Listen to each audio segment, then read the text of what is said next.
नमस्कार दोस्तों, आप सभी में से बहुत लोगों का सपना होगा कि वह भारतीय सेना का हिस्सा बने, जिसके लिए 12th कंप्लीट होते ही या 12th कंप्लीट होने से पहले ही वह एनडीए के फॉर्म को सर्च करने लग जाते हैं या फिर वो सर्च करने लगते हैं बीटेक की डिग्री के लिए, जिससे बीटेक कंप्लीट करने के बाद वह भारतीय सेना का हिस्सा बन सकें।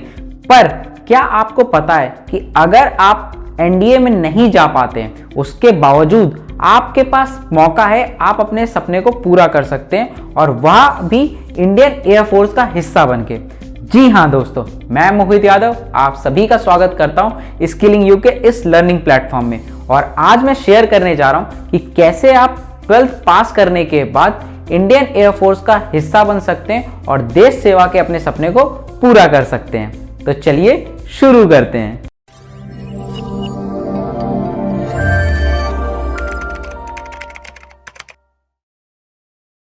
दोस्तों, हमारे देश में बहुत से बच्चे होते हैं जो देश सेवा का सपना देखते हैं और इस देश सेवा के सपने को पूरा करने के लिए वो इंडियन आर्मी की रैली भर्ती और एनडीए के एग्जाम्स देते हैं। पर कई लोगों का स्पेसिफिक सपना होता है कि वह इंडियन एयरफोर्स ज्वाइन करें। तो इंडियन एयरफोर्स कैसे ज्वाइन कर सकते हैं? अगर आप इंडियन एयरफोर्स का हिस्सा बनना चाहते हैं और आपके पास सिर्फ मिनिमम जो डिग्री है वो 12th की है, तो आप as a airman Indian air force को ज्वाइन कर सकते हैं ग्रुप एक्स और ग्रुप वाई की रिक्रूटमेंट के तहत। अब ये ग्रुप एक्स और ग्रुप वाई है क्या? तो ग्रुप एक्स जो होता है वो टेक्निकल ग्रेड के नाम से जाना जाता है और जो ग्रुप वाई होता है वो नॉन टेक्निकल ग्रेड के नाम से जाना जाता है। इसके लिए इंडियन एयरफोर्स हर साल वैकेंसीज निकालती है, जिसके लिए पूरे देश भर से लाखों बच्चे फॉर्म फिल करते हैं। इंडियन एयरफोर्स इन वैकेंसीज को फिल करने के लिए ऑल इंडिया सिलेक्शन टेस्ट यानी AIST कंडक्ट करवाती है या फिर रिक्रूटमेंट रैलीज करवाती है अलग अलग राज्यों में अपने यहाँ पे रिक्त पदों को भरने के लिए। दोस्तों, अगर आप ग्रुप एक्स का फॉर्म भरते हैं यानी टेक्निकल ग्रेड से इंडियन एयरफोर्स का हिस्सा बनना चाहते हैं, तो आपके पास PCM विथ इंग्लिश होना मैंडेटरी है, जिसमें आपके PCM में 50% से अधिक नंबर होने चाहिए और इंग्लिश में सेपरेटली 50% से अधिक नंबर होने चाहिए।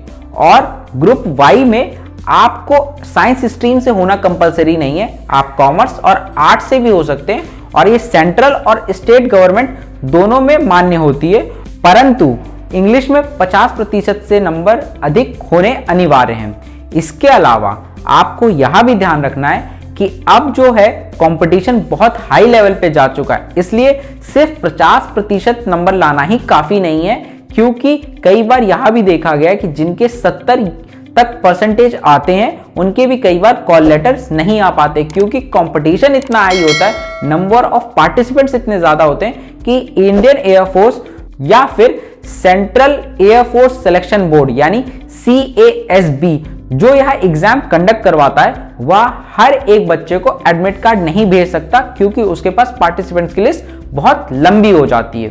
तो आपको ध्यान रखना है कि आपको सिर्फ 50% नहीं लेके आना है, उससे कहीं ज्यादा नंबर लाने पड़ेंगे।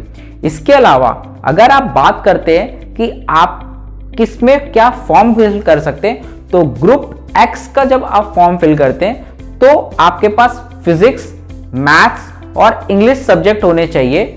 और इसके अलावा अगर आप ग्रुप वाई का फॉर्म भरते हैं तो आप किसी भी स्ट्रीम से हो सकते हैं, चाहे वो साइंस से हो, कॉमर्स से हो या फिर आप आर्ट्स से ही क्यों ना हो। और आपके पास मौका होता है ग्रुप वाई में मेडिकल असिस्टेंट के तौर पे भी भर्ती होने का इंडियन एयरफोर्स में, जिसमें आपके पास फिजिक्स, केमिस्ट्री और बायोलॉजी होना कंपलसरी है, जिसका एग्रीगेट परसेंटेज 50% से ऊपर होना चाहिए और इसमें भी इंग्लिश अनिवार्य है, जिसमें अलग से 50% से ऊपर नंबर होने चाहिए। दोस्तों, अब बात कर लेते हैं एग्जामिनेशन पैटर्न के बारे में। तो एग्जामिनेशन पैटर्न जो होता है एयरफोर्स का, वह 3 फेजेस में होता है। Phase 1 online examination, phase 2 physical fitness, phase 3 medical fitness.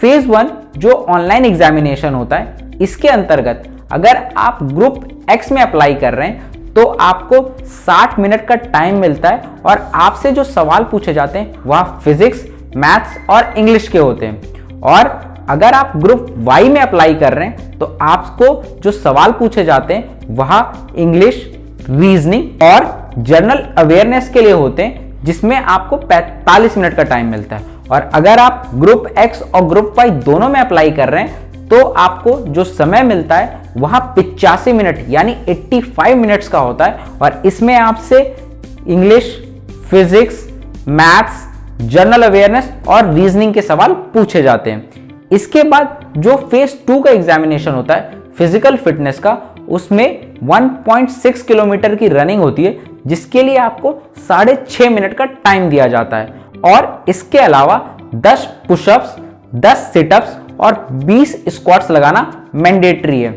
इसके अलावा अगर आप बात करते तीसरे फेज की, तो वो मेडिकल टेस्ट होता है, जिसमें आपको अलग अलग कैटेगरीज में अलग अलग छूट भी मिल सकती है अगर वहां कोई माइनर सा इशू है, जिसके लिए एक स्पेसिफिक टाइम फ्रेम दिया जाता है। उस टाइम फ्रेम में अगर आप उस कमी को पूरा कर लेते हैं तो आप भारतीय एयरफोर्स का हिस्सा बनने का गौरव पा सकते हैं। तो दोस्तों, यह तो जानकारी थी जो आपके सिलेक्शन में, आपकी तैयारी में आपको मदद करेगी और आपको आपके सपने के और थोड़ा करीब ले जाएगी।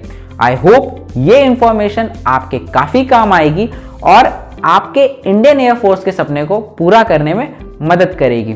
तो ऐसी ही रोचक जानकारियों के लिए और अपनी इंफॉर्मेशन बढ़ाने के लिए अभी सब्सक्राइब कीजिए स्किलिंग यू के इस YouTube चैनल को और जुड़े रहिए हमारे साथ। और साथ ही अपनी तैयारियों को और ज़्यादा पक्का करने के लिए और अपनी करियर को एक नई ग्रोथ देने के लिए डाउनलोड कीजिए स्किलिंग यू के एप्लीकेशन प्ले स्टोर से, जहां मौजूद है ढेर सारे ऐसे कोर्सेज जो मदद करते हैं आपको कि आप कैसे अपने सपने के और थोड़ा करीब जा सकें।